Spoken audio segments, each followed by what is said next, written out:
In the 1960s, in the desert south of Lima, where the air carries no moisture and the ground holds everything it is given, a farmer named Basilio Uschuya was cracking open burial sites outside the city of Ica and pulling out stones. Gray andesite river rocks with shallow engravings scratched through the dark oxidation layer into the lighter stone beneath, grooves so sharp and preservation so complete that the desert itself refused to say whether they were carved last week or 1,000 years ago. He sold hundreds for pocket money before anyone stopped to study what the engravings actually depicted. Step-by-step diagrams of open heart surgery, a patient connected to what appears to be a circulatory support system through a network of tubes, figures performing cranial operations, figures looking through telescopes, and standing beside all of it, detailed renderings of sauropod dinosaurs, animals that vanished 65 million years before the first human walked upright. A physician named Javier Cabrera collected over 15,000 of these stones over 35 years and built a private museum. Mainstream archaeology called the collection a fraud.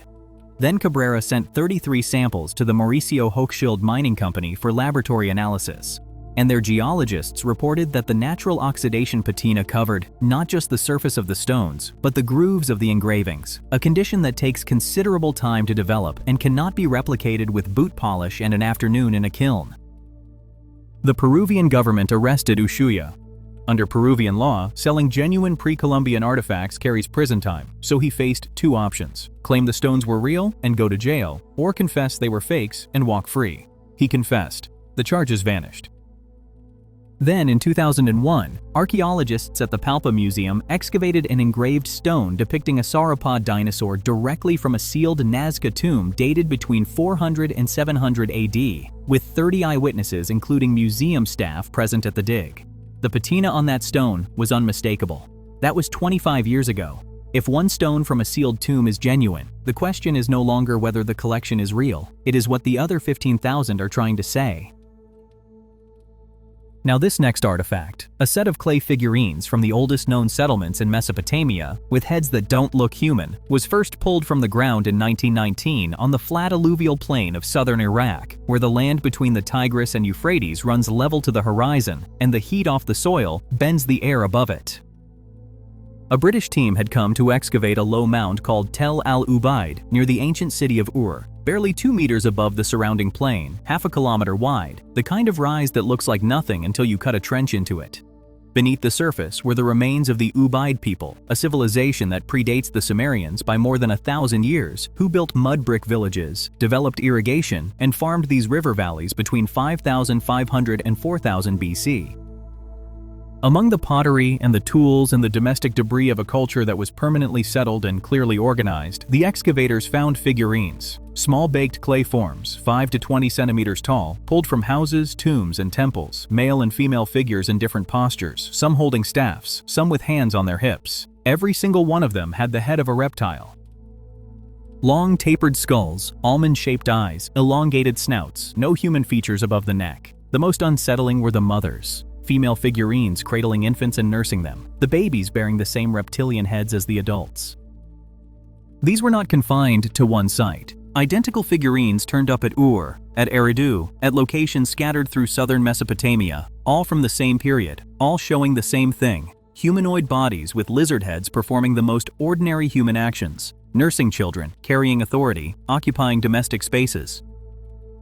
Archaeologists have proposed ritual masks, symbolic gods, ceremonial costumes. None of these account for why a pre-Sumerian civilization depicted reptilian features on nursing mothers at multiple sites over 1,500 years, or why they turned up not in temples alone, but in private homes beside cooking implements and sleeping quarters. The Ubaid people made these deliberately over centuries and placed them where they lived. Whatever these represent, the people who created them did not treat them as strange. Now this next one, a hill in central Bosnia that every geologist in Europe will tell you is a natural formation called a flatiron. It rises from a green river valley outside the town of Visoko, where the war destroyed $200 million of infrastructure and left 11,000 people to rebuild from what remained. The scars are still visible in the foundations of buildings that were never replaced. In 2005, a Bosnian-American researcher named Samir Osmanagic was driving through this valley northwest of Sarajevo when he looked up and saw what no one had formally described: a hill with 4 triangular faces, straight edges, and sides aligned to the cardinal points. He stopped and measured the slope angles, 35 degrees on every face. He called it a pyramid and dated it at 12,000 years old. The formation stands 368 meters tall, more than twice the height of the Great Pyramid of Giza, and its northern face is oriented to true north with an error of 0 degrees, 0 minutes, and 12 arcseconds, a precision that exceeds the alignment of the Egyptian pyramids. The European Association of Archaeologists issued a public statement calling the entire project a cruel hoax and a threat to genuine heritage in Bosnia. They released that statement without sending a single investigator to the site. Then the measurements started coming in. German geophysicists brought ground-penetrating radar in 2007 and mapped passageways 280 feet beneath the summit, and Croatian physicists 3 years later detected an energy beam 4.5 meters wide passing vertically through the apex. Then in 2011, Italian and Finnish researchers recorded something no one could explain: a continuous ultrasonic signal from the summit at 28 kilohertz, steady and mechanical, pulsing like a machine, unlike any natural geological emission ever documented at this site or anywhere in the surrounding landscape. Excavation teams working beneath the hill uncovered a network of tunnels with dry stone walls running deep underground. The European Association of Archaeologists has never revised its statement. The signal has never been identified. A hill in a valley still carrying the scars of war is pulsing at a frequency no geologist can explain, and the only official scientific response was issued before a single instrument touched the ground. This one, a 600-year-old book written in an alphabet that has never appeared in any other document on Earth, sits in a climate-controlled vault at Yale University's Beinecke Rare Book and Manuscript Library, where it has sat since 1969.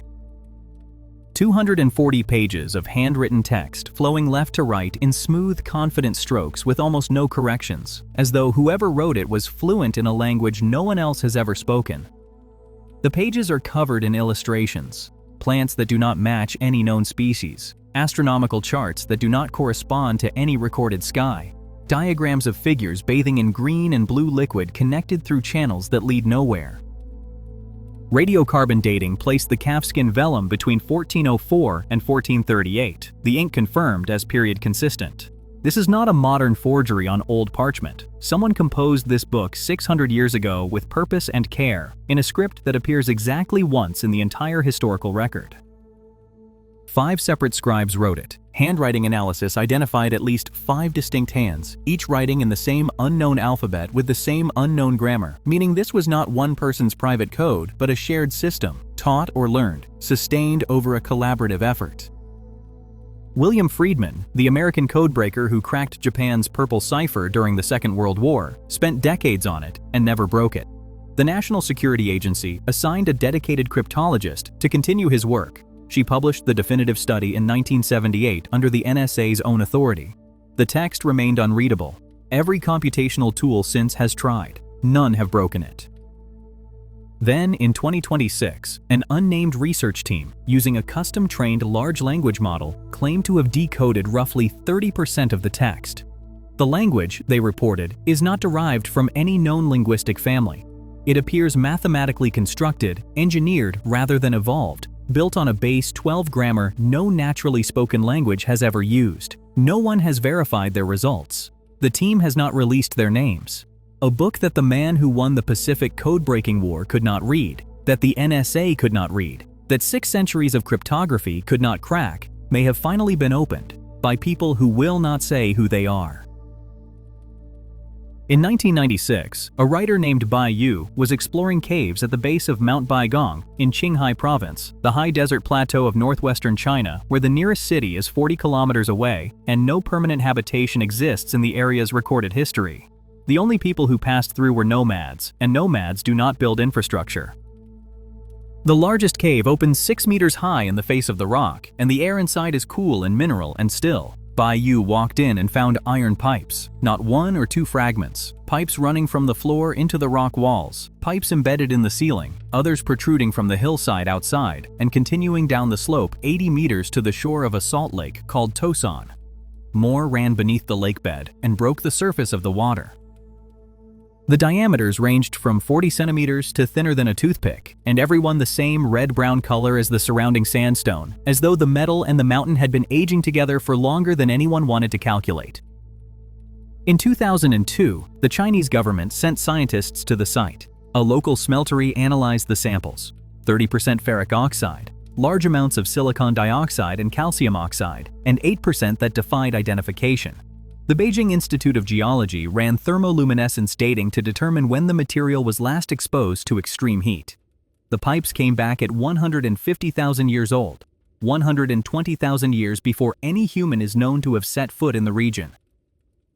In 2007, further testing revealed that some of the pipes are radioactive. The leading explanation is fossilized tree roots, minerals slowly replacing organic material over geological time. Fossilized tree roots do not contain unidentifiable elements. They are not radioactive. They do not run in networks from inside a mountain to the floor of a salt lake. The Chinese government restricted access to the site and erected a monument at the entrance to the road featuring an alien head. Not a research facility, not a protected zone, but a tourist attraction designed to turn the question into a joke. 150,000 years of silence buried in a mountain in western China, and the official position is a gift shop.